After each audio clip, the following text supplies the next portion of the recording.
ख़बर शामिल कंदासीं रानीपुर में अंधेरी नगरी चरबट राजा वारो कानून। अॼु भी जारी सियासी कुवतूं पंहिंजो पावर शो कंदे नज़र अचनि पियूं। साॻी तरह रानीपुर SHO अब्दुल जब्बार मेमण गरीब पोरियत अब्दुल वहाब शेख जी न्याणी ज़ेना शेख सां ज़ाब्ती वारो मामले लाइ पैसनि जी घुर कई। रानीपुर जो रहवासी अब्दुल वहाब शेख जी न्याणी ज़ेना शेख सां ज़ाब्ती वारो मामलो हल न थी सघियो। ज़ेना शेख खे इंसाफ़ न मिली सघियो। रानीपुर जो रहवासी अब्दुल वहाब शेख मीडिया सां ॻाल्हाईंदे चयो त सुधीर हाजी नूरल शाहाणी मुंहिंजी न्याणी ज़रीना शेख सां ज़ेना शेख सां ज़ाब्ती करे तशद्दुद जो निशानो बणाए बेहाल करे रोड ते छॾे हलिया विया। असां पुलिस स्टेशन वियासीं त SHO रानीपुर अब्दुल जब्बार मेमण का बि इंक्वायरी न कराए न ई का गिरफ़्तारी वारंट जारी कयो। असांखे 2 ॾींहं भॼाए पैसा घुरण लॻो त FIR दाख़िल कराए मां मिसकीन आहियां, मज़दूरी कंदो आहियां, छा कंहिंजी न्याणी खे जिन्सी ॾाढे जो निशानो बणाए ऐं ग़रीब आहे त उनखे इंसाफ़ न मिलंदो। असां बेवस थी करे पुलिस स्टेशन तां वापसि हलिया आहियूं। असांखे मेडिकल बि न ॾिनो। अब्दुल वहाब शेख उनजे घरवारी IG Sindh Ghulam Nabi Memon DIG Sukkur SSP Khairpur खे अपील था करियूं त इंक्वायरी कराए ज़्यादती जो निशानो बणाईंदड़ ख़िलाफ़ कार्रवाई करे कानून जे कचहरे में आणे अमृतनाक सज़ा ॾिनी वञे।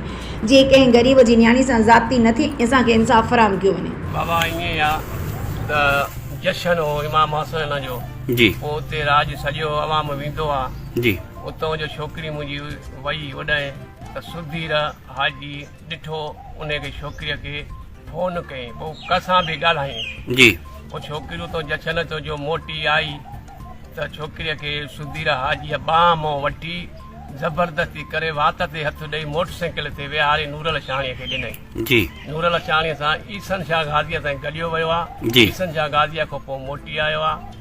मोटण खां पोइ जेको नूरल खे खणी वियो, नूरल पंहिंजे कोठियो ते कोठीअ में छोकिरीअ खे वारे नाजादी करे मार ॾेई ॿुधई चुंडा पटिया ते ज़बरदस्ती करे उन सां नाजादी करे वरी उछले वियो मेन रोड ते। जी, ॿुधे बाबा उहो उछले वियो त उनखे छोकिरीअ खे फ़ोन हुई, उनखे मारे सारे उन में फोटो बि कढिया अथई फ़ोन मां, उनखे चुंडा पटे मारे ऐं उनखां ॻाल्हाया अथई फ़ोन ते।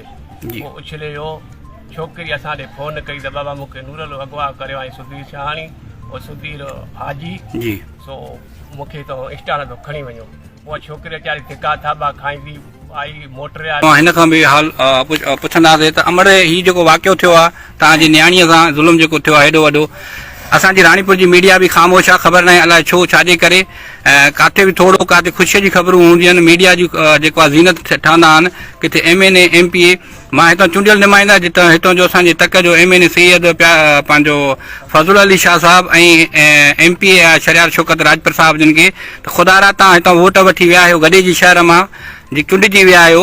ऐं मां हिन जेकी चूंडियल नुमाइंदा बाड़ी आहे UC गॾे जी, मां उन्हनि खे चवंदुमि त हिन ग़रीबनि जो तदारक केरु कंदो, ही काॾे वञनि।